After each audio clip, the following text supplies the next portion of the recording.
did you say? Nothing. Don't tell me nothing. You think I'm a fool. I know when I am being talked about. You'd love to know, wouldn't you? All of you in every detail.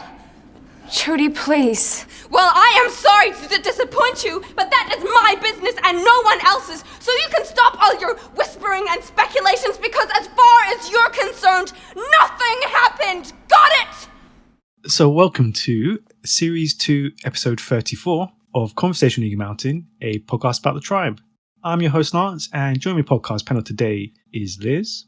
Hello. Sabine. Hi. And Colin. How's it going?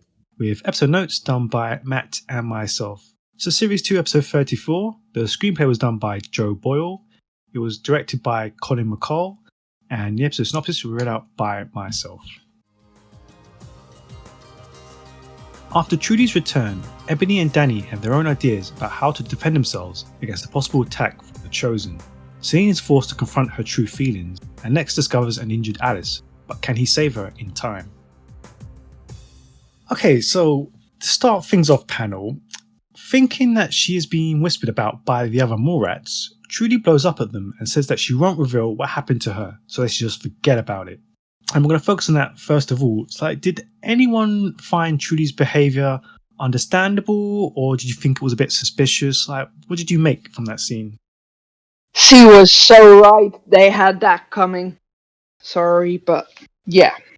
No, they didn't care about her when she was taken. So, no, I don't think they do have any reason for her not to blow up at them. You know, they don't have a right to know anything. Mm-hmm. Well, it's not as if they cared before.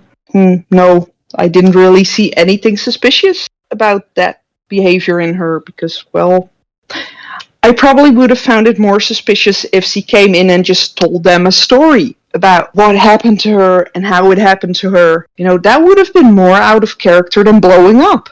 I think it works on both ends of the spectrum. If you're someone who really didn't think about what Trudy went through and what happened to her, it would seem suspicious to you because you haven't given it any consideration what this girl went through, what it means that she was kidnapped and held, hostage away from her family with her child. You don't know what she went through. So if you saw this blow up, you're thinking, what the heck is wrong with you? That seems overkill and over the top. But if you have considered what she went through, what happened to her, and the fact that these people didn't rescue her, didn't care about her, completely forgot all about her while she was gone, her blow up actually makes more sense in that context. Because it's like, who are they to talk about what she went through or to want answers about what she went through? And the resentment she must feel towards them. Like, oh, I'm sure you guys would love to hear all about it now. You didn't care when I was gone. You didn't try to help me. I got here back on my own. Where were you? You know, you don't get to ask me what I went through. And I'm not telling you anything about what I went through, the torture I was put through. It's none of your freaking business. But yeah, I think it works because it's like, one hand, you're like, whoa, what the frick? Nobody said anything. And then the other, you're like, it's actually pretty reasonable when you consider what actually happened to this person. Wouldn't you have found it suspicious, though, if Trudy just came to them knowing, what happened to her and everything? Wouldn't you have found it suspicious if she just sat there, oh, yeah, they took me here, they tortured me like this and in this way, and now I'm back.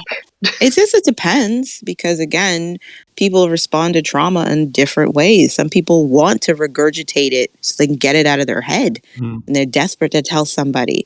So I can't even say that would be suspicious if Trudy desperately wanted to share what happened to her so that it's not just something she has to hold on to. You know what I mean? But that's just because I'm older and I understand now that not everybody reacts the same way. There's no one normal way to react to such a traumatic event.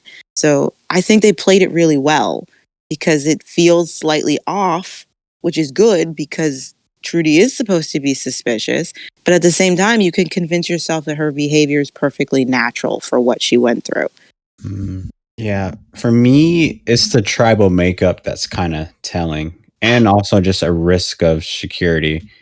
The Mallrats kind of don't have the right to ask her since they technically just stop looking and just stop caring. But it just seems a little bit too convenient that now of all times Trudy is released by the Chosen, and she wasn't injured, she wasn't like anything. Like they wanted her baby and then they just let the baby and her go.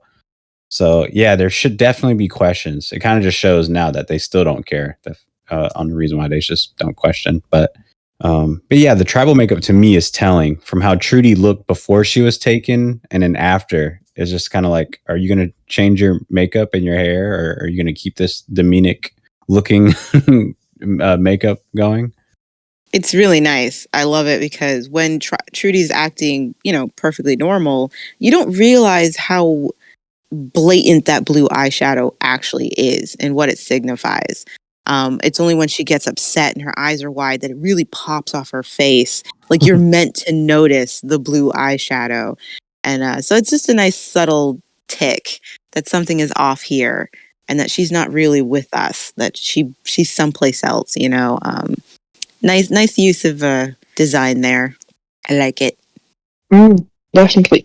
And it's, you can see the same kind of glimmer with this blue eyeshadow as she had with the silver when they had to funeral and Trudy was, well, not her standard. Or at least, more her mental chaotic self, I guess. Yeah. And they also set up the scene to catch your attention because, again, what sets her off? It's the blatant, obvious, like whispering that Casey's doing, which, when you really think about it, was completely unnecessary of Casey to do, especially when he's asking such an innocent thing. Can you pass me the sugar? He really, his body language, the blatant leaning over, whispering into Lex's ear, none of that was necessary. It's meant to set her off and assume they're talking about her. So the way the scene is staged is meant to make you go, wait a minute, this is really off the rails, but at the same time trying to convince yourself that, I guess it wasn't a big deal. It just happened. I never believed for a second that was what Casey he was really whispering, He's like, this will set her off. I always assumed he did this on purpose, or just tried. It just feels like he said something else to Lex, and then she responds this way, and he's just looking for a way to get out of it, for not to get, told off by the others, with the exception of Lex. Considering that Lex didn't actually hear what he originally whispered, No. I would not put it past KC to have leaned over and not said anything just to set Trudy off and then be like, I was just asking for sugar. Because, if he was that close to Lex's ear, how did Lex not hear what he was asking for? And even if Lex did hear what he said, Lex would cover for the little rat. There's no subtlety in the scene, I'll say that. But I don't think they're supposed to be, so. Nope. Yeah, they literally did that just so they can see Trudy the Moody go off, which is a Trudy the Rudy record. I recorded, I did time for it, and it was 1 minute and 24 seconds of nonstop yelling and complaining from Trudy. It's honestly impressive. Have you timed how long it took for them to set her off? Probably a millisecond. Did you take into context what she was going through? That never matters. It does. It matters. Just to play on what you mentioned earlier, Carlin, do you think that Morats in general aren't asking Trudy about what happened because they feel ashamed and regret, or because they simply don't care? Which one do you think it leans more towards?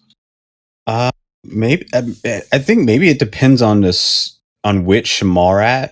I think maybe Bray could feel some sort of regret because it was his decision at the end of the day, and the fact that he traded Lex for Trudy would never make sense, ever. But yeah, the rest of the Mallrats just really don't care. No, I think Patsy might care. Oh yeah, that's right. Patsy does care. I think that's actually a fair assessment, that there are Mallrats who they're not asking because they genuinely feel bad that this happened to Trudy, whether it's because they feel some sort of guilt or shame. They just feel bad. You know what I mean? They feel like this shouldn't have happened to her. They don't want to make it any harder for her. So it's really easy for them to avoid the subject further. Don't want to go there. I don't want to hear about what happened to you because I already feel bad enough that it did. And I think it's just as fair to say that there are some of them who genuinely don't care what happened to her and are just like, that's why I'm not asking. I'm not interested in hearing about it. Didn't happen to me, so whatever. I can imagine that being a reason for Jack not asking too many questions, you know? But she's back. Not my problem. Yeah, but Jack hardly cares about anyone, to be honest. Well, Unless you're Ellie. that's Yeah, unless you're Ellie or Dale. Dal. Now. Well, after the dance party, she came on with how she didn't want power anymore, just me. I mean, she was talking love and togetherness, and well, it just wasn't like her, you know? So he didn't believe her. It was obviously another one of her strategies, and I lost it. Shot her down. So, panel, when Bray tells Tai-San about Ebony's declaration of love that happened earlier, Tai-San admits that she thinks it was genuine, an admission that seems to completely shock Bray. And panel, this really made me laugh because, like, 10 seconds prior to this, we see a happy-go-lucky Bray waltzing down the corridor, smiling and saying hello to Ebony as if nothing had ever happened between. And that's just quite ridiculous. Yeah, panel, like, really, is Bray this naive and oblivious? Has he got no empathy? Like, what do you make of this? It's ridiculous. What to say about the way he approached her? It makes no sense considering what they've just happened between these two. Bray shouldn't be happy to see her. He shouldn't be oblivious that she'd be like, he shouldn't be thinking, oh, she'll be happy to see me. There should be a tension there, an avoidance. I don't want to see her. I don't want to talk to her. Unless you're telling me that Bray is the kind of person who can verbally drop kick you 1 second and then the next, everything's cool. That doesn't feel human to me. That's sociopathic right there. That's really weird that he approaches her that way. It's very bad staging. That's bad direction. That's just poorly done right there. It makes no sense. There was a better way to stage that where they see each other and she walks away to avoid him. And, you know, he has a more realistic reaction because he didn't want to see her either. You know what I mean? Like, that's just badly done because it doesn't make any sense for any character to do what happened, do what he did, and then be like, what's up? well, in all fairness, I could see Lex doing that just to annoy the girl. With That's like, hi, babe. there's a way to do that. If that's what you want to portray, that Bray is only doing this to be a jerk, you could portray that. But they don't even do that. It's just dumb. It makes zero sense. And if you hadn't seen that episode, you'd be like, what happened between those guys? You know what I mean? You'd have no idea that Bray was the one to say, girl, you're dog crap. You know what I mean? Like, that's what you are to me. You'd have no idea by the way Bray approaches her. That's just dumb. I sometimes wonder what on earth is wrong with Bray's memory. Because he is like a goldfish at times. As for his genuine surprise at, you know, Tai-San giving her opinion, like, I think she was telling the truth. I think she was being genuine with you. That was well done. Because, yeah, he should be surprised by that. He truly believed she was just messing with him and trying to trick him again and had very good reason to believe that. And here he's being told, you were wrong. You assessed that wrong. And it's like, what? Because remember, he had to convince himself not to listen to Ebony when she made her confession. He had to remind himself all the reasons why it was a bad idea to listen to her or consider she was telling him the truth before he went off, you know? And so for someone he trusts, and he does trust Tai-San, to tell him, I think you got this one wrong, Bray. And she would know. As far as Bray's concerned, Tai-San would be in the best position to understand where Ebony is right now because she's the only one who's been bothering with Ebony. You know, the only one being in her room and taking care of her when no one else wanted to. And so I felt like that, it made sense. He was genuinely like, oh, and felt like, oh crap. I would never have said what I said to her if I thought she was telling me the truth, you know? Now I feel like a dick. I didn't mean to do that to her. If she was actually being honest, now I'm the a-hole. Yeah, no, I do think you have a point there. Because, let's face it, one of the few people whose opinion actually matters anything at all to Bray right now is Tyson, because he does trust her. Yeah, the shock to him, it's just, oh, Bray. Yeah, I agree with all that, but I still think it's Danny's reprogramming of Bray that has him acting all fuzzy every episode. Because it literally doesn't make sense how he would approach Ebony as if nothing ever happened. Because we don't really see that from Bray. No, because if something bothers him, he pouts. But yeah, but you know what? Now I'm thinking about it. The only other person who Bray ever responded that way to just, argue with them 1 second and be all nice and, well, weird. Later, was Trudy, It's with another woman who told him that she loved him. In season 1, we see Bray continuously going from being weird around Trudy to being super nice. And yeah, it does make me wonder if that is not just a coping mechanism for him to just, okay, let's just say hi, pretend like nothing ever happened, or this one's gonna go hysterical as well. I don't know. I feel like that it doesn't really work because the circumstances were so different between him and Trudy. We never once saw Bray completely go off on Trudy because he just had enough of her. No, he didn't handle everything with Trudy very well, but it was usually Trudy going off on Bray.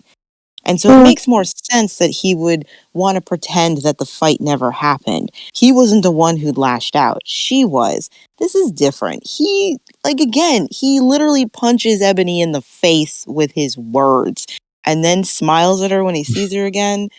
It doesn't work. It just doesn't. It's just poorly done. It's badly done. It's like somebody just wasn't really thinking about the direction of that scene very well. It's as if someone who wrote the episode asked the people, like, hey, should I haven't seen any of the season thus far. Should I watch what happened in the previous episodes? They're like, nah. Nothing major happened. I mean, it is really weird because then, obviously, like, as the scene after, we then see Bray immediately smooching Danny. Just so, it is very weird and jarring. Like, why is he acting like this? I don't understand it. Very romantic. I mean, it's odd. It's just very odd. It's like he's trying to just, push away any thoughts from his mind. It could be just bad editing. We've seen that happen in stories where because they edited certain scenes right next to each other, the emotional flow of the character doesn't make any sense. And because, obviously you can't film everything continuity wise. That rarely gets to happen. It's a very special project where they get to film in continuity, scene after scene from 1 to 20 or whatever. Most of the time it's like you have to do this scene that comes before this one, and then you got to, and it's, so you'll be in one scene where it's like, this is the climactic moment, but we're doing it first, and you have to be in tears, and then later you have to go to the very beginning of your emotional breakdown and film that. So it might just be a really bad job of editing these scenes together so that Bray seems like he just doesn't make sense through the flow of these scenes whatsoever. Like, it would make more sense if the scene with Danny came first, where he's in a great mood because he's with his girlfriend, and then he's walking through the hallway, skipping and whistling zippity doo dah, and kind of is just in his own space and completely forgets that he's not talking to Ebony right now until he's reminded by her reaction. Oh yeah, we hate each other right now. That would make more sense if that was his emotional flow. But because of the way it's edited together, it's like, what the frick is happening here? Where is Bray's head? It's like a poor man's Memento. Or if you've ever seen that movie, everything's just backwards in its storytelling. No, there's a good argument for that, but the way he acted to Ebony within that scene, it's just, yeah, no. No. It's like this just belonged before the scene with Ebony, before the scene from last episode. But then Ebony's behavior wouldn't have made sense. Then we'd be like, wait a second, Ebony, why are you acting like Bray did something wrong to you when he hasn't yet? You know what I mean? So I just feel like it's just a mess. Yeah. You know what I mean? And they really didn't think about how his behavior flows. Because like you said, he goes from smiling at Ebony, completely forgetting that he just beat her up, and then finding out that he may have been wrong to smooching with Danny like nothing's wrong. And it's just like, these are out of order. There's no crescendo, there's no flow to how Bray should be feeling whatsoever.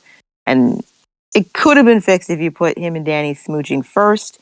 So you could at least argue that Bray is just on a cloud 9 and he's distracted. Everything's going peachy in his world.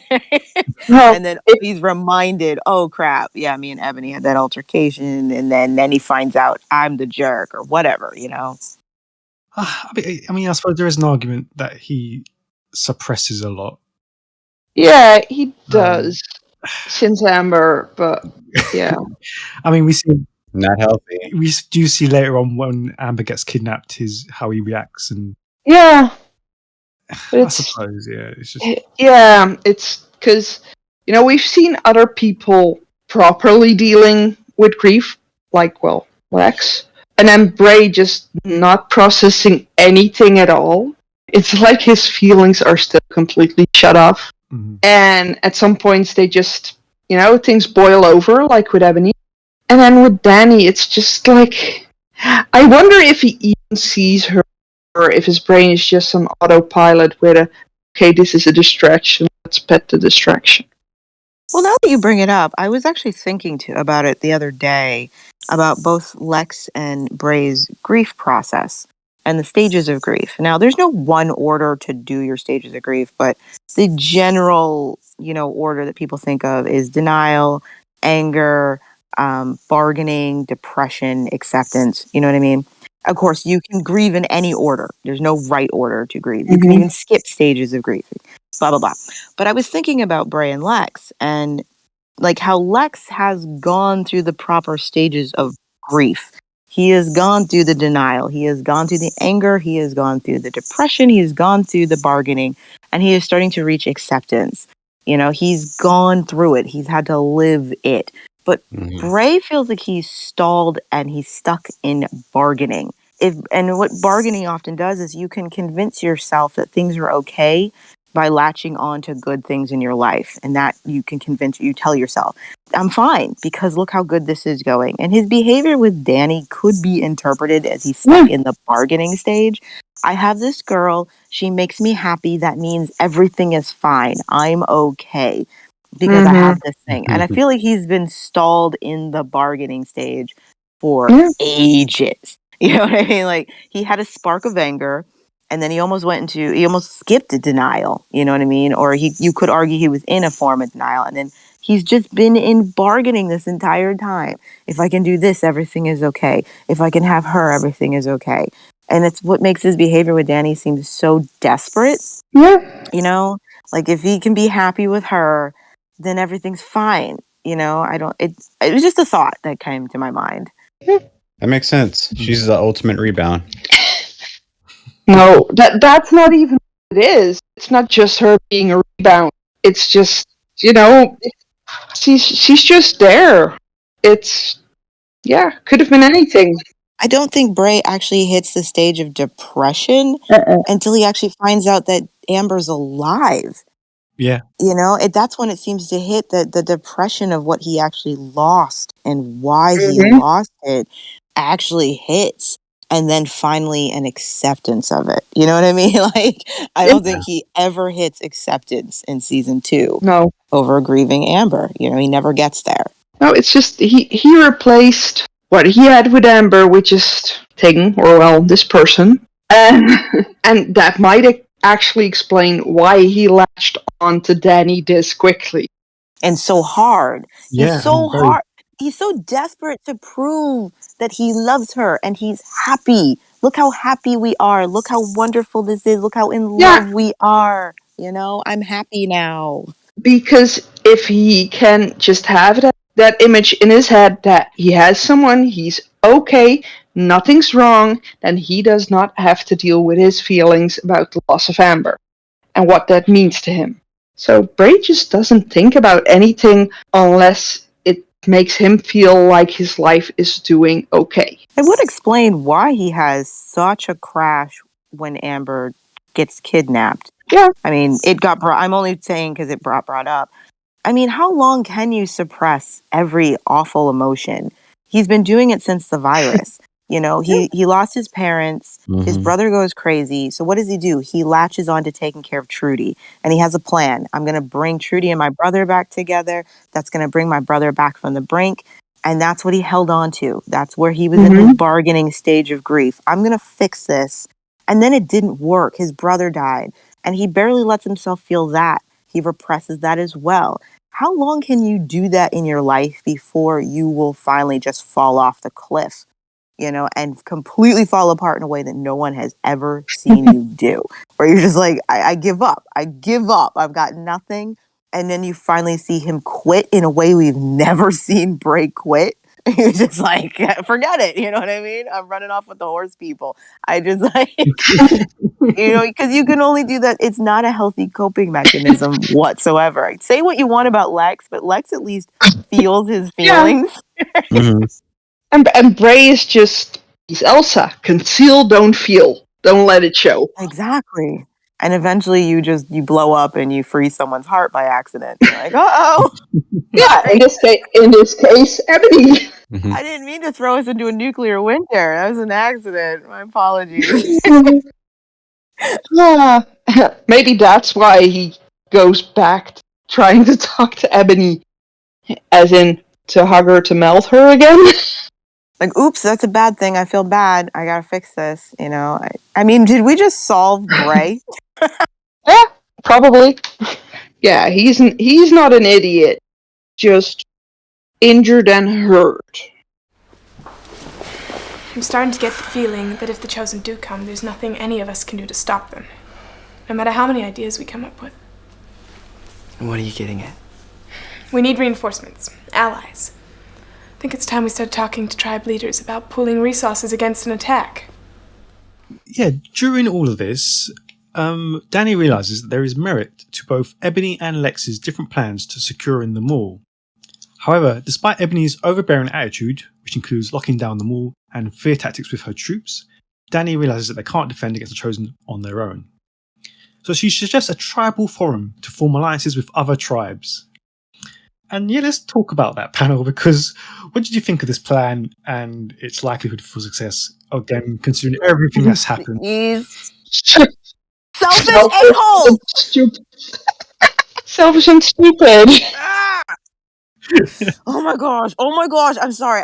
It makes me furious that these selfish, entitled twats.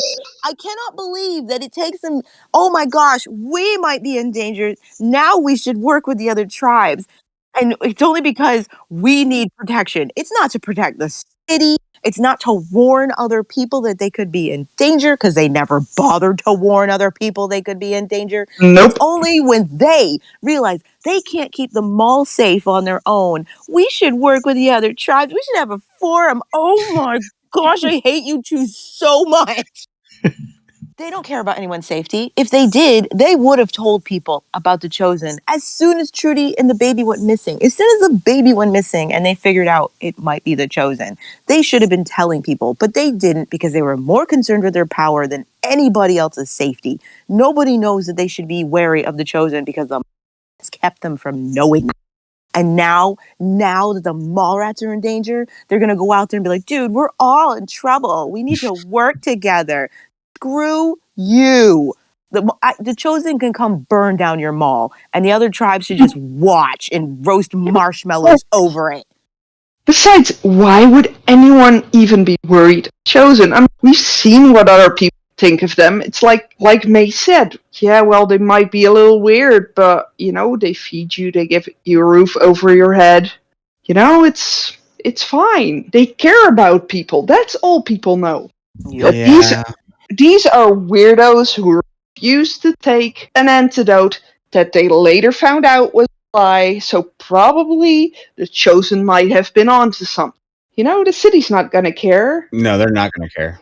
If they came to me, I'm a tribe leader, okay? And I signed this Bill of Rights just to save the life of the people I look after, I took under my wing. And I've just been working with them because that's what my job as a leader. Keep my people safe. I'm going to do what I can. I don't agree with the mall rats, but, you know, they're pretty harmless the way I see it. I'm doing my job. And then one day, these mall rats come to me and say, look, we need a coalition. We need to work together because of this chosen group. I'd be like, well, how do you know they're dangerous? Then the Mallrats would have to tell me, well, they kidnapped, 2 of our own. I'd be like, what the frick? When did that happen? Why wasn't there search parties? Why weren't there posters up in the city? We could have found them. And they didn't have to admit they'd been sitting on this. And I'd be like, are you telling me there's a dangerous tribe out there kidnapping mothers and their children, and you didn't bother to say anything to anyone about it? I wouldn't want to work with them. I'd be like, I can't trust you. You are so selfish. You only care about your tribe, your tribe's prosperity, and your tribe's control. Now you have the nerve to ask us for help when you left us at the mercy of a crazy tribe that kidnaps people. Hey, let alone when they find out that the baby that was is Bray's niece. Can you imagine? Your own niece got kidnapped and you did nothing? And Danny's lack of self-awareness. Like, this is such a good idea. People are going to love this. They're going to want to work with us. And it's just like, there's not even a moment of, I mean, it might be hard because we didn't tell them, but maybe we can explain to them why we didn't or whatever. Just no awareness of it whatsoever. I'm just like, you guys are just sacks of Gosa. I can't with you. Yeah, it's incredibly selfish, and I mean, what else would you expect from Danny?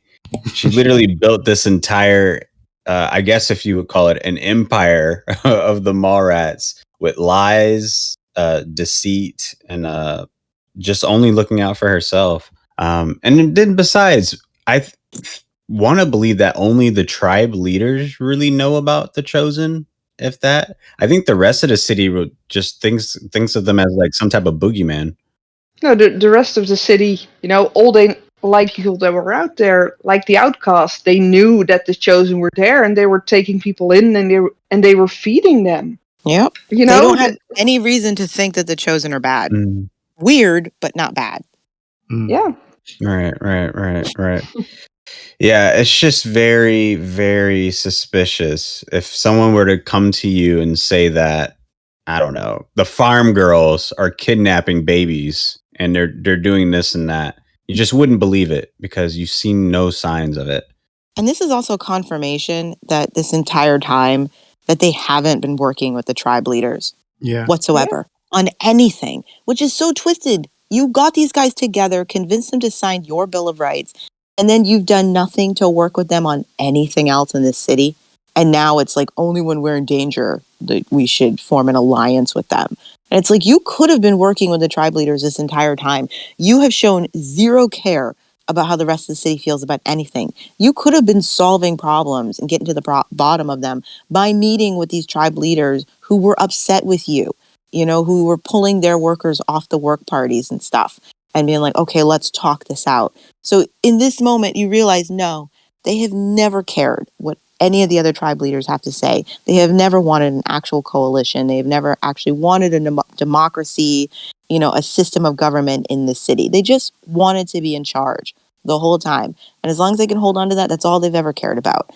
And this whole conversation just disgusts me so much. And then Bray's like, you're a genius. And it's just like, no, you both just suck. It's what this is. This is what it is. And ugh.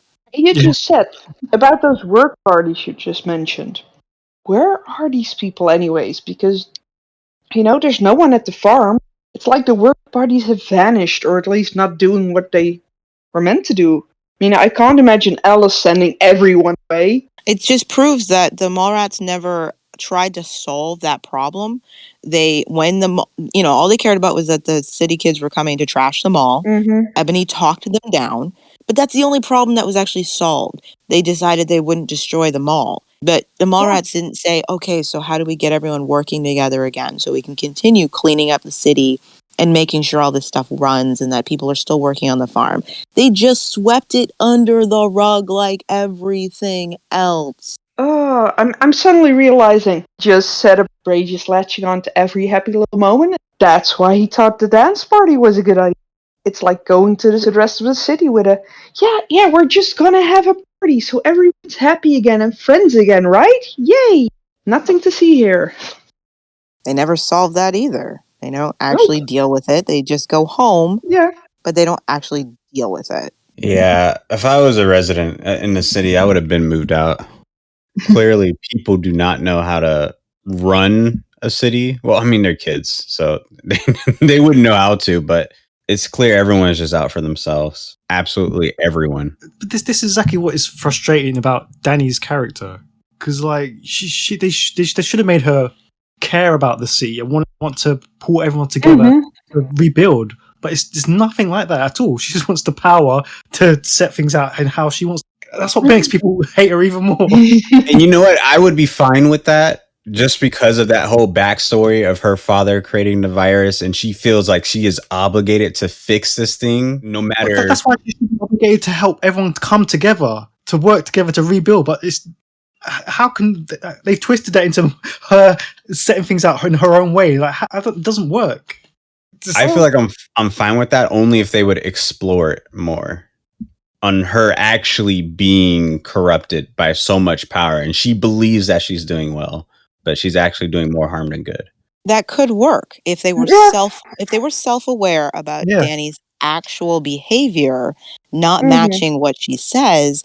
Danny could have worked. She could have been very tragic. Someone who wants to do good. She wants to make up for her father's sins. But yeah, she is corrupted by her own selfish desires. That could have worked. But they are not self-aware of Danny.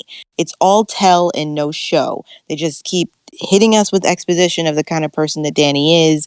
It's like character shilling, where they'll just, they create a character in a story or a TV show or a movie where everybody tells you, oh, they're so wonderful, they're so generous, they're so kind, but the person's actions don't match that at all, and you're just like, they're not those things that everybody keeps saying. And if they were, people wouldn't have to keep saying that's what they are, and that's where Danny falls flat, because it's like she could have worked if they were self-aware of her, if she actually was the things that people say she is.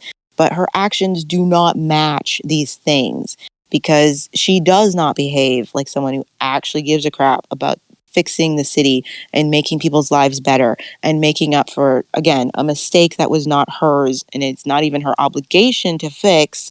But if that's her motivation, she has to actually live up to it honestly, and she does not. She doesn't have to be some savior of the city, but you told me she was. So she's got to be that now, because you said it. I didn't ask her to. When she showed up with the crossbow, I didn't say she better be the savior of the city. You did. So give it to me then. Don't keep telling me that's what she is if it isn't, and so they just shot themselves with the foot. They built her up on this pedestal, and that's just not who she is. If they want Danny to be someone who's just selfish and wants to be comfortable, that is fine. Just accept that's who she is, but don't lie to me. Don't piss on my leg and say it's raining. It's like, I can sort of, kind of, tiny bit get why Bray would think those things, because he's just, projecting his love for Amber and what she stood for onto him. But for everyone else to feel that way, it's just crappy and weird. Yeah, Danny's completely selfish in this, and I feel that the rest of the Mallrats are idiots too for allowing her to do this. Allowing her to do it and just being so unaware of how much harm she's actually doing to the entire city. And my mind is suddenly to Ellie, and thinking, okay, so maybe it would have been better if Ellie told everyone what's going on. Oh yeah. Wait, you mean what, Ellie telling them about Danny's father? With everything. Wow. Danny's father, Brady being taken. Everything. Yeah, I think, you know what? In hindsight, I think it would have been better for the city, but Danny definitely would have gotten assassinated. Oh yeah. But that, You guys already know how I feel. They should have printed the story about Brady being missing. They should have printed the story about Trudy being missing. And they could have told the story of the virus. I still don't think she should have said anything about Danny, because no matter how I feel about Danny, she did not deserve to take that fire or that heat for what her dad did. And it's not even necessary. Because even Danny's behavior and her crimes that I'm willing to give her still have nothing to do with the virus. You know what I mean? Like, she's responsible for her own garbage, but she's not responsible for the virus. She doesn't need. If you want to beat Danny up, beat her up for what she does, not because of what her dad did. No, but I meant more when Ellie wanted to tell everyone that they didn't need the antidote anymore. And all those things. And yes, indeed, Brady being snatched, Trudy being taken. I get why they wouldn't need to know the details of what Danny's father did and her relationship. But, everything else that they found out, like the basic knowledge, if they had shared that, then yeah, the city might have been a safer place today. Yeah, there's a good chance they would have actually found Brady. They would have found Trudy, and they would be far more open to having a coalition against the Chosen because they would know they were in danger. You'd have fewer people running off to join the Chosen if they knew these guys were bad news. Imagine that. This makes me wonder how many people joined the Chosen for the Chosen, or just because they were the enemies of the Mallrats? That's a good question. The Mallrats weren't taking care of them, and the Chosen promised to do that. That's why a lot of people we're leaving the city. We're going to go join them because we're living on the streets. And while the Mallrats don't terrorize us like other tribes used to, they're not helping us get off the streets. They're not helping us get food. No. They're not helping us feed our small children. They're not helping us get homes. But there's somebody out there who might, But what if they had been warned ahead of time? Yeah. What the Chosen were actually like and what they might do to you. They might not have taken that chance. Because for every person like May who checked out the Chosen and then said, "Oh, these guys are weird, I'm out," and left, there was dozens who said, "This is a weird I can handle. This is fine." I said, just think about people like Celine. Celine was going to give up herself and Paul, Patsy, and Chloe to the Locos because she couldn't keep them safe, she couldn't feed them. There's so many people like that doing the same thing with the Chosen later on. Joining them for safety. The Mallrats never offered that to people, just the people who happened to be wandering into the mall at the right time. Is there nothing I can do? Yeah. Just forget the whole thing. Forget I ever came to speak to you. If that's what you want. But my advice? I took your advice, Tai-san, and it didn't work, did it? From now on, I advise myself. So after hearing what happened from Bray, Tai-san does go to see Ebony, and Ebony flat out tells her that she doesn't intend to take any further advice from her. And then later, when Bray tries to apologise to Ebony for his outburst, Ebony pretends that she was just winding him up. So yeah, panel, how do you feel in general about the behaviour of all three? And in any universe, do you think things could have gone differently if Bray had initially believed Ebony? I think they could have definitely gone differently if Bray had instantly truly believed her. Because, well, there is history between them. He was never fully hateful of Ebony. There was always this thing between them. But yeah, right now, the basic behavior I do get is Ebony's. Because, of course, he's going to tell Bray that she was just playing him to see how he would react. Because that's how she creates her defense mechanism. She doesn't want to be seen as a vulnerable who got turned down. She doesn't want to see her way. Yeah, the easiest way for her to get over it is by pretending it never happened and that she always had the upper hand. That it was all just, her playing him and not him breaking her heart. Because, she can't live with... the heartbreak of that for her, it's horrible. And she doesn't want to feel vulnerable, let alone let other people see her as vulnerable. It's just not an option for her. As for Bray, yeah, I think once I talked to Tai-san that, he made a mistake. That, yeah, he did feel bad for not believing her. And, maybe some might have been what could have happened or how things might have gone through his head at that. I think everyone's behavior makes perfect sense for who they are and what their motivations are right now. It makes sense that, Tai-san would feel bad, that things that hadn't worked out. She did want the best for Ebony. She was rooting for her, and she does feel bad. Like, I'm sorry we didn't, things didn't end up the way we wanted it to. But I still think being more honest with yourself and showing yourself is healthy for you. It makes sense that that Ebony would be like, nope, not doing that. Didn't work out for me. Gonna fall back on my own coping mechanisms. Keep your advice to yourself. It makes sense that she would totally play off. I wasn't coming on to you. I was just messing with you. You're an idiot. There's no way I'm the girl who got rejected. No way. And it makes sense that Bray would try to make peace with her, because of his history with Ebony and the fact that he hates conflict of all kinds and just wants everything to be nice. All of it makes perfect sense. Do I think things would have gone differently if Bray had believed her? I'm going to be straight. No, I don't. Sure, he wouldn't have beat the crap out of Ebony out in the field, and drop kicked her and all that jazz. That wouldn't have happened. He would have been like, wow. But what do you think Bray would have said even if he believed her? He's already convinced himself he's head over heels in love with Danny. He can't wait to get back to the mall to get some poontang from her. He is not focused on Ebony. So even if he was like, wow, that's really nice that you say that, but I mean, Ebony, he would have responded to her the same way he did when Celine tries to be like, I still love you, Bray. He would have been like, that's so nice of you, but no, put your clothes back on. I don't feel that way about you. I think you're sexy and everything, but I don't love you and I don't want to hurt you. It would have gone down much the same way. Ebony would have still felt rejected because Bray would be like, thanks. That's so sweet of you and everything. But I mean, we were might have beens and, we're just not there anymore. And can't we just be friends, Ebony? And she still would have felt like, what?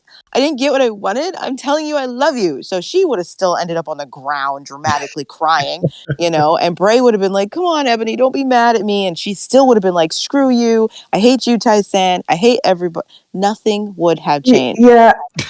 True. And by some miracle, let's just say, by some miracle, Bray looked at Ebony and said, really? Holy crap.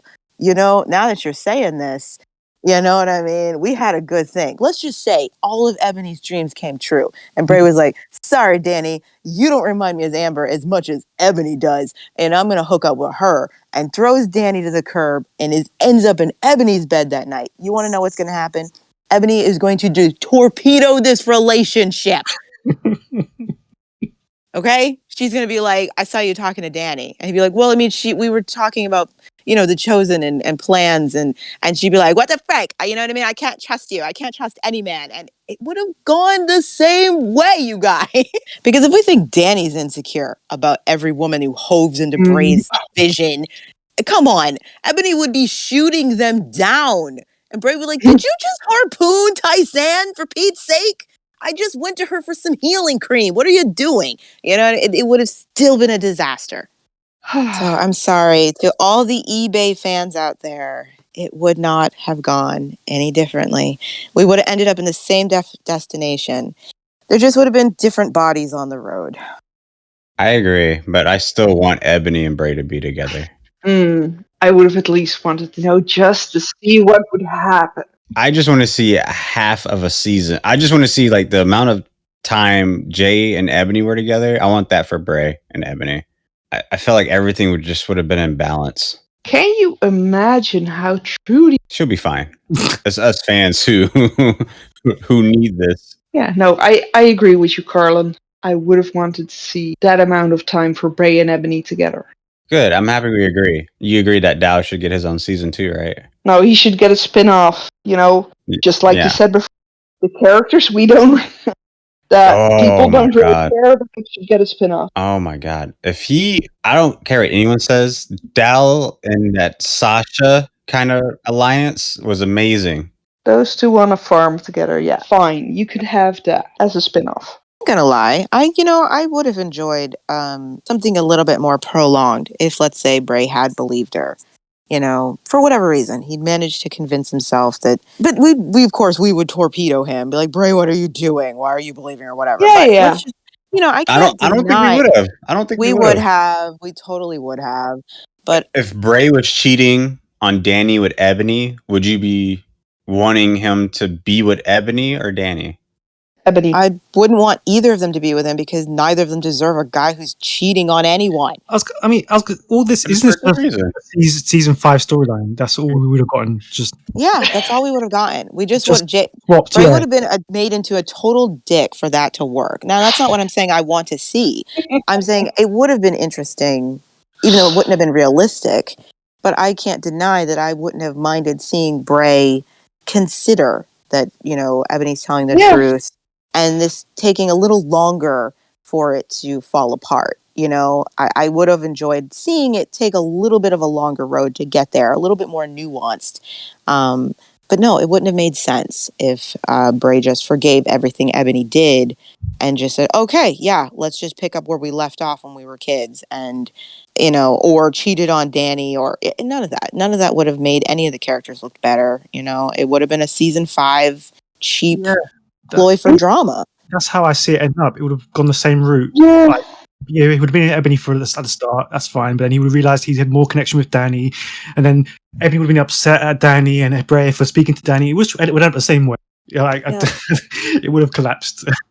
At least they had the guts to have Bray react realistically, blow up in a way that some people were like, geez, Bray, that's so unlikable. But it was realistic. It made sense for him to be like, nah, screw you. You've done too much damage. I hate you. You hurt my family, and I don't trust you. As hurtful as that was a realistic reaction for him to have. It made sense, So I give him props for being willing to do that rather than dragging the audience along on a crappy love triangle that wouldn't have made any sense. It would have made perfect sense. It didn't even need to turn into a love triangle, but I would have liked if it would have, if Bray would have known that Ebony was being honest, I would have liked for him to think on it a little bit and not just, he should have hesitated. He should have hesitated. Hesitated with Ebony, hesitated with sucking Danny's face. It's everything he's done. Yeah, I don't think there needed to be any hesitation. In fact, that was the one moment I was proud of Bray, because it's like, that is the violent reaction that was deserved given the circumstances. And I'm going to say, even though I don't like Danny and Bray, if Bray is going to realize he doesn't love Danny, I want it because Bray realizes it on his own, not because there's another female involved. Yeah. Yeah, well, that was never going to happen. This is Bray. He needs decisions made for him. Oh my God. Imagine if the tribe was like that TV show, Big Brother. Imagine if the fans get to vote who stays in and who stays off and who gets together with who. Just imagine that. I think that I don't think that would have been very good, because when we're young, we've all admitted we had some twisted ideas of who we actually liked at one point in time. And there are characters who deserved more time that didn't get it, and I feel like certain great characters would have been voted off early just because the young audience couldn't appreciate them. I guarantee Ryan would have been gone in season 1, because how many people have admitted that they were young and they didn't appreciate Ryan until they got older and realized, oh, he's a great character. I guarantee a character like Dal would have been gone. You know what I mean? Even though he's a great character. There are plenty of people who would have been voted off because young audience would have been like, I'm bored with them. I don't like them. That's fine. We're doing them a favor. No, I don't like that. No, it's not. Yeah, I'm with Liz on this, because, just think about it. You yourself call Trudy the Moody all the time. She is. She would have been gone early season 1 because, And we would have lost a fantastic character. And she would have gained her mental health back. No. Okay, panel, because we haven't talked enough about Bray, let's talk some more about Bray. Anyway, straight out of the blue, more or less, he said that if he'd been Bray, I would have said yes. Don't you think that's so insensitive? Accusing me of wanting a baby by Bray. Ryan, saying I wanted Bray's baby. The soup, it looks delicious. Thanks. You think so too, don't you? Chloe and Patsy prepare Ryan to apologize to Celine, but Celine is unimpressed by his efforts and tells Trudy about what he said about Bray. And Trudy is very unsettled in her disbelief of Celine's claims that she doesn't want Bray, which finally forces Celine to admit her true feelings, although she says she doesn't want to hurt Ryan. Trudy then tells her that nobody else will have noticed and that her secret is safe with her. So yeah, panel, what do you make of the exchange between the two? Where do we begin? Trudy. That look Antonia had. I really like that. It's just, of course, Trudy doesn't, she has to understand that Celine doesn't get over Bray that easy, as she never did. And as for her telling Celine that nobody else would have noticed, her secret safe with her. She has that lovely gleam in her eye when saying that. That's just, yeah, to me, it was like, okay, I'm remembering this because that might be useful information to have. I just really like that scene, and just the way she tells, well, you're the only one who really knows the answer to that, Celine. It's just, I mean, obviously Trudy knows what the answer to that is, because, well, she felt the same way. I think it's a really well acted scene between Antonia and Victoria. I like that it can take on several meanings depending on when you're looking back at it. You know, on one hand, it could be just, you know, Trudy could be just being a sincere friend who's being honest. Like, dude, it's obvious you're not over this guy. You have not hidden it well, but I'm not trying to be a jerk about that to you because you're my friend. But I'm telling you, yeah, I've seen it. It shines up. You act a certain way when he's around. Anybody paying attention can tell you still into him. And if I've noticed, you know, obviously Ryan has picked up on it, and she's being gentle about it. You know, so she pulls off the sincerity very well. But I love the fact that when you look at it after you know everything, that there is a slight nefarious energy under it. You know, how much of this is Trudy toying with Celine? How much of this is fueled by Trudy's her own resentment of the fact that Celine certainly never cared about Trudy's feelings when it came to Bray when she got involved. You know, she made it very clear she didn't care if it hurt Trudy or anything. And we learned later that Trudy hasn't actually gotten over that. You know, so I like that it has those different readings, and Antonia is brilliant in it. She's freaking funny. We've all had that moment where our friend is asking us to deny something that's so freaking obvious, and we're just like, squirrel, you know. I thought she was great, but Celine, not so much. She really bugs me in this one. It bugs me that she doesn't even give Ryan an opportunity to say anything to her, and she just goes, "What do you think? That's all it's going to take?" You know, a stupid grin. It's like, maybe if you let him open his mouth, you might get somewhere, Celine. But obviously you don't want to do that. It's much easier to keep blaming Ryan for what you're angry about rather than, you know, try to solve anything from him, you know, with him. That bugs me. And then it really, really bugs me when she gets into the conversation about he and Bray. It bugs me on a lot of levels because, one, she's saying, I don't want to hurt Ryan. And I'd believe that if she wasn't hurting Ryan constantly. This is not somebody who acts as though she cares about Ryan's actual feelings. Maybe she doesn't want to hurt him by dumping him, but she doesn't actually care about hurting Ryan because she does it all the time. She's hurting him now, and she is completely callous about his feelings. She hasn't even considered that he might have reasons to be upset with her or that he might have a valid point in this argument. She doesn't care about Ryan's feelings. So pretending she does, get out of here with that. You don't. You've convinced yourself you do because you're a narcissist. And then the whole talking about how Bray makes her feel so good. And I'm just like, you've done nothing but badmouth this guy. You know what I mean? To everybody who will freaking listen. And even if it's just to keep other girls away from him, that's not how you talk about someone that you truly care about. So your feelings for him are garbage too. You know, this is not how you treat people that you're so like, oh my gosh, I still love them. You don't trash them and say these horrible things about them and lies about them. Again, these aren't even true things you're saying about Bray. And you're happy to tell everyone that he's obviously a garbage guy that you can't trust and he'll betray you and lead you on. But oh my gosh, the way he makes me feel. And it's just like, Celine, you're just not a really good person. I'm sorry, hun. And it bugs me so much. And I'll just leave it there.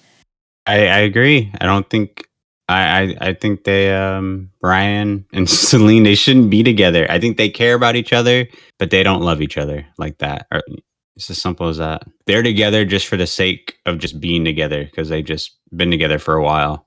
Celine would be doing Ryan the biggest favor if she just said, Ryan, I don't want to be your girlfriend anymore. I'm sorry. You know, it would hurt him, but it would do less damage than what she's going to continue doing to him. Just end it. And this is for anybody out there. If you don't want to be with someone, you're not doing them a favor by leading them on. that doesn't do them any favors. Just end the relationship, because you're going to do more damage dragging it on while you're miserable with them, because you are inadvertently going to make them miserable too. You're not helping anyone. You're not saving anybody's hurt feelings. In the end, they will just feel even more hurt and betrayed by your actions. Break it off. Yep. Mm-hmm. Trying to think of another character that has done that. Jay. I was gonna say Jay. No.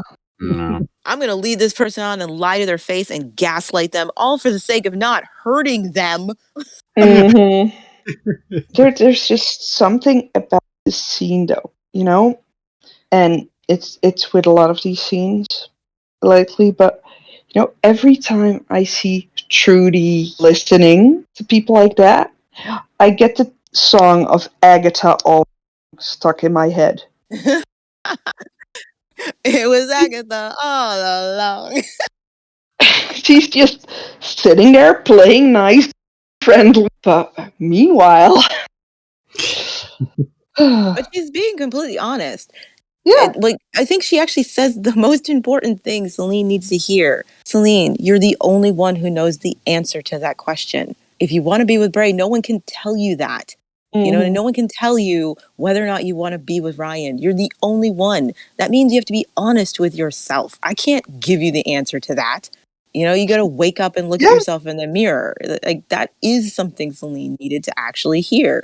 Yes, she did. But I do like how Trudy does squirrel this information away so that she can use it to cause further discord as time goes on. Mm-hmm. You know, again, part of her mission. And I thought that was great. That was really smart move on her part. Because right now she's, you know, playing it cool. Mm-hmm. But you'll see later that she will lean into this. And I'm like, ooh, you diabolical genius. Mm-hmm. Yeah, she's Palpatine, full force. Because the more chaos the mall is in, the better primed they are for that takeover. That's true. Only two people know that. It's Trudy and I still think Taisan's a techno. I feel like she's just been playing that the entire time, getting everyone ready. But she wasn't expecting the Chosen takeover though. No. If you say it like that, the Techno's actually being behind the Chosen. But I'm not gonna get into that here because that's gonna spiral quickly. Yeah, I can't wait. Can't wait for season 4. Okay, that leads us to our final thoughts of the episode. So, realizing that the rest of the tribe aren't taking his security suggestions seriously because of how he acted towards Alice, Lex goes out to the farm to apologize and finds her trapped in the barn. Attempting to free her, he is honest about the chances of success and tells her that they are friends for life, while Alice asks him for a kiss for good luck. So yeah, panel, what did you make of the final cliffhanger, Lex and Alice in this episode, and the kiss? I love everything about this scene. I think this is beautifully written, well directed, fantastic acting, and I could just sing the scene's praises all day long. They nailed this. Well done. Great scene to end the episode on. Yeah. I love the chemistry and the dynamic between Alice and Lex, because up until this point, she's been the strong one. She's been bolstering him, helping him. She's been an emotional crutch for him, you know, and for the first time, she's the one who really requires the comfort and the care and the protection. And Lex has to step up to the plate. He has to be on time for this. He's got to be prepared to play. I think Caleb acts this so well. There's a tenderness coming out of him for Alice. He is genuinely worried for his friend. He is scared he will not be able to save her. It's all he wants to do. For the first time, it's like, I finally have a chance to be a hero, but the stakes are so high if I fail, and it actually really matters to me here. I have got to get this right, or my friend won't be here anymore. And he's been here before. I can imagine this is very much like losing Zandra on Eagle Mountain. He could not save her. He ran back in that building to save her, and he failed. And he's staring down the barrel of that gun again. If I fail at this, Alice is gone. The one person I have is gone. And Caleb, you see it. You see the fear. You see the way he's trying to keep it down, the way he's trying to comfort her, the fact that he will not go for help because they won't make it back in time, but trying to pretend it's because he's cocksure and wants the glory. And and Alice, I feel her palpable fear. Like, please tell me it's going to be okay, because for once, I'm not confident that I'm going to be okay.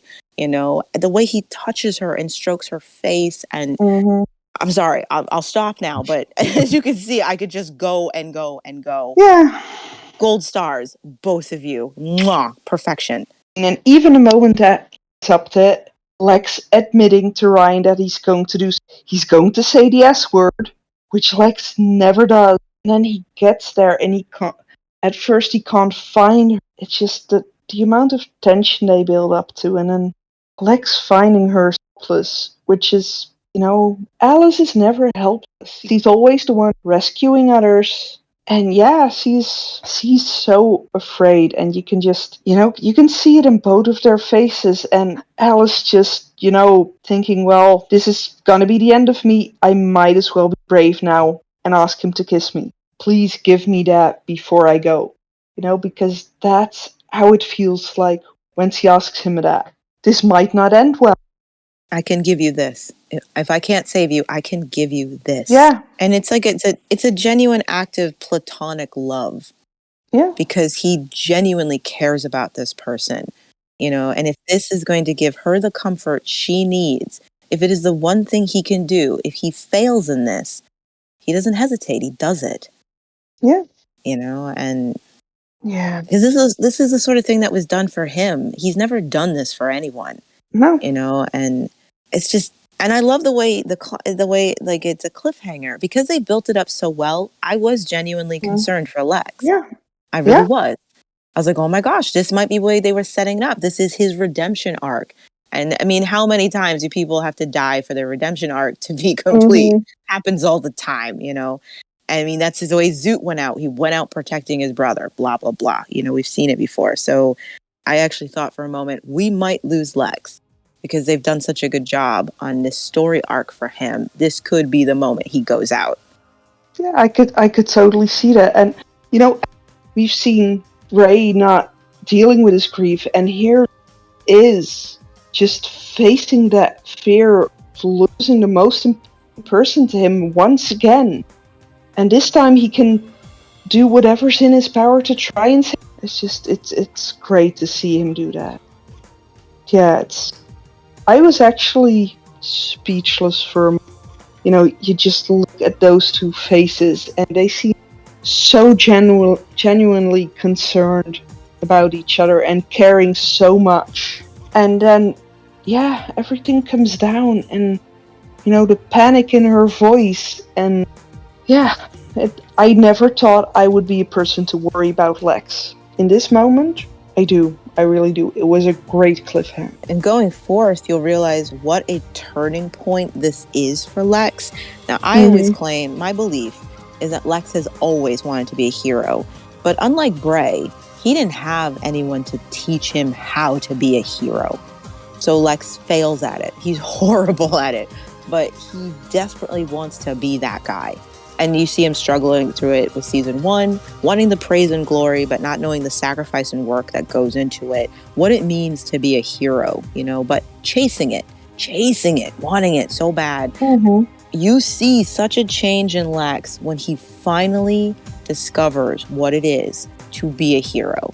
After this, there will be such a change in Lex, and there's a place he'll never go back to. You know what I mean? It's like he needed this for his personal development, in his life. It's like shaking a monkey off your back, So it's really important in that way too. Just his overall arc, at least for the first 3 seasons. I don't say much about the last 2, but there's a steady progression of character growth for Lex for 3 seasons, and this is a massive part of it. Lex finally figuring out how to be a hero. Bravo, Lex. Bravo. I mean, y'all pretty much said everything. So I'm going to just say that rewatching this scene, I remember someone was once saying that there's kind of a curse on Lex, that every woman who falls in love with him ends up dead. So although the scene is very romantic, it kind of just makes me feel even more worse for Lex because he just can't seem to have like a decent romantic partner that can stay alive for a season. But yeah, I mean, the chemistry between Alice and Lex is absolutely legendary in this series. It's one of the best. So that brings Series 2, Episode 34 to a close. Thank you very much to the panel.